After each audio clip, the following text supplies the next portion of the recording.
प्रणाम है आप सभी का और स्वागत है आपका हमारे चैनल आत्म से अध्यात्म की ओर में। आज हम इस वीडियो के माध्यम से जानेंगे श्रीमद् भागवत महापुराण के चतुर्थ स्कंद के 18वें अध्याय के विषय में। सतगुरु सतनाम आदि माता अलख निरंजन होवहु वांछित फल दोहक भंजन। ओम श्री गणेशाय नमः। अथा अष्टदशो अध्यायः। शीर्षक पृथ्वी दोहन। आइए अब कथा का आरंभ करते हैं। श्री मैत्रेय जी कहते हैं कि विदुर जी इस समय महाराज पृथु के होठ क्रोध से कांप रहे थे। उनकी इस प्रकार स्तुति कर पृथ्वी ने अपने हृदय को विचार पूर्वक समाहित किया और डरते डरते उनसे कहा कि प्रभो, आप अपना क्रोध शांत कीजिए और मैं जो प्रार्थना करती हूँ उसे ध्यान देकर सुनिए। बुद्धिमान पुरुष भ्रमर के समान सभी जगह से सार ग्रहण कर लेते हैं। तत्वदर्शी मुनियों ने इस लोक और परलोक में मनुष्यों का कल्याण करने के लिए कृषि, अग्निहोत्र आदि बहुत से उपाय निकाले और काम में लिए हैं। उन प्राचीन ऋषियों के बताए हुए उपायों का इस समय भी जो पुरुष श्रद्धा पूर्वक भली भांति आचरण करता है वह सुगमता से अभीष्ट फल प्राप्त कर लेता है।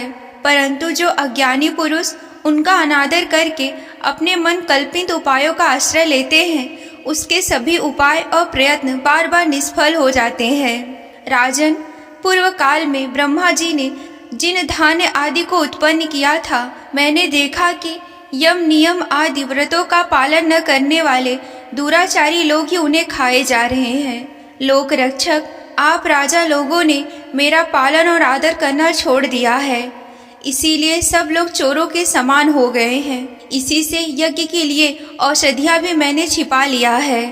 अब अधिक समय हो जाने से अवश्य ही वे धान्य मेरे उदर में जीर्ण हो गए हैं। आप उन्हें पूर्वाचार्यों के बतलाए हुए उपाय से निकाल लीजिए। लोकपाल वीर, यदि आपको समस्त प्राणियों के अभीष्ट एवं बल की वृद्धि करने वाले अन्न की आवश्यकता है तो आप मेरे योग्य बछड़ा, दोहन पात्र और दूहने वाले की व्यवस्था कीजिए। मैं उस बछड़े के स्नेह से पिन्हार कर दूध के रूप में सभी अभिष्ट वस्तुएं दे दूंगी। राजन, एक बात और है, आपको मुझे समतल करना होगा, जिससे कि वर्षा ऋतु बीत जाने पर भी मेरे ऊपर इंद्र का बरसाया हुआ जल सर्वत्र ना बना रहे, मेरे भीतर की आर्द्रता सूखने ना पावे। यह आपके लिए बहुत मंगल कारक होगा। पृथ्वी के कहे हुए ये प्रिय और हितकारी वचन स्वीकार कर महाराज पृथु ने स्वायंभू मनु को बछड़ा बना अपने हाथ में ही समस्त धान्यों को दूह लिया। पृथु के समान अन्य विज्ञजन भी सब जगह से सार ग्रहण कर लेते हैं, अतः उन्होंने भी पृथु जी के द्वारा वश में की हुई वसुंधरा से अपनी अपनी अभीष्ट वस्तुएं दूह ली। ऋषियों ने बृहस्पति जी को बछड़ा बनाकर इंद्रिय रूप पात्र में पृथ्वी देवी का वेद रूप से पवित्र दूध दूहा। देवताओं ने इंद्र को बछड़े के रूप में कल्पना कर सुमणमय पात्र में अमृत, वीर्य, ओज और शारीरिक बल रूप दूध दूहा। दैत्य और दानवों ने असुर श्रेष्ठ प्रहलाद को वस्त्र बनाकर लोहे के पात्र में मदिरा और आसव के रूप में दूध दूहा। गंधर्व और अप्सराओं ने विश्वावसु को बछड़ा बनाकर कमल रूप पात्र में संगीत, माधुर्य और संदेर रूप का दूध दूहा। श्राद्ध के अधिष्ठाता महाभाग पितृगण ने आर्यमा नाम के पितृश्वरी को वस्त्र बनाया तथा मिट्टी के कच्चे पात्र में श्रद्धा पूर्वक पितरों को आपत किया जाने वाला अन्न के रूप में दूध दूहा।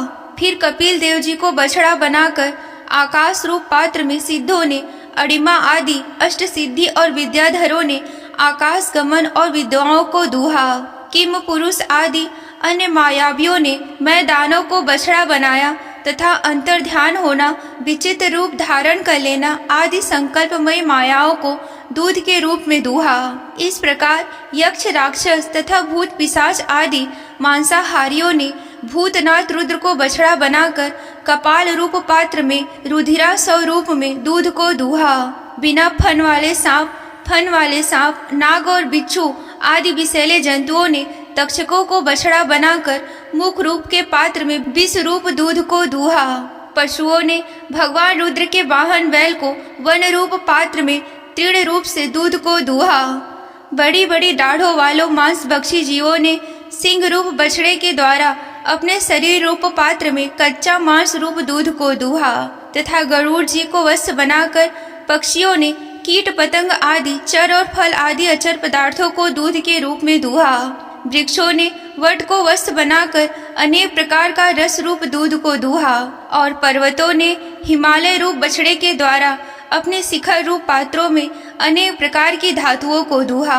पृथ्वी तो सभी अभिष्ट वस्तुओं को देने वाली है। इस समय वह पृथु के अधीन थी, अतः उससे सभी ने अपनी अपनी जाति के मुखिया को बछड़ा बनाकर अलग अलग पात्रों में भिन्न भिन्न प्रकार के पदार्थों को दूध के रूप में दूह लिया। कुरुश्रेष्ठ विदुर जी, इस प्रकार पृथु आदि सभी अन्य भोजनियों ने भिन्न भिन्न दोहन पात्र और वस्तुओं के द्वारा अपने अपने विभिन्न अनुरूप दूध पृथ्वी से दूहे। इससे महाराज पृथु ऐसे प्रसन्न हुए कि सर्वकाम दूहा पृथ्वी के प्रति उनका पुत्री के समान स्नेह हो गया और उसे उन्होंने अपनी कन्या के रूप में स्वीकार कर लिया। फिर राजा धीराज पृथु ने अपने धनुष की नोक से पर्वतों को फोड़कर इस सारे भूमंडल को प्रायः समतल कर दिया। वे पिता के समान अपनी प्रजा के पालन पोषण की व्यवस्था में लगे हुए थे। उन्होंने इस समतल भूमि में प्रजा वर्ग के लिए जहाँ तहाँ यथायोग निवास स्थानों का विभाग किया।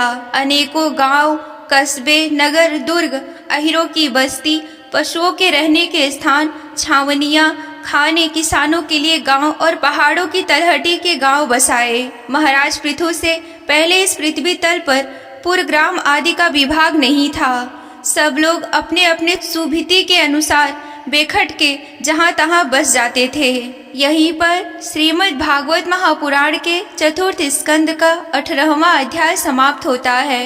अगर आप श्रीमद् भागवत महापुराण की कथा में रुचि रखते हैं और विस्तार पूर्वक वर्णन यूं ही सुनना चाहते हैं तो हमारे चैनल को सब्सक्राइब कर लें। ये अध्याय आप सभी को कैसा लगा हमें कमेंट करके बताएं। आज के वीडियो में बस इतना ही। मिलते हैं अगले वीडियो में। तब तक के लिए आप सभी को जय आदि शक्ति भोलेनाथ जी। हर हर महादेव।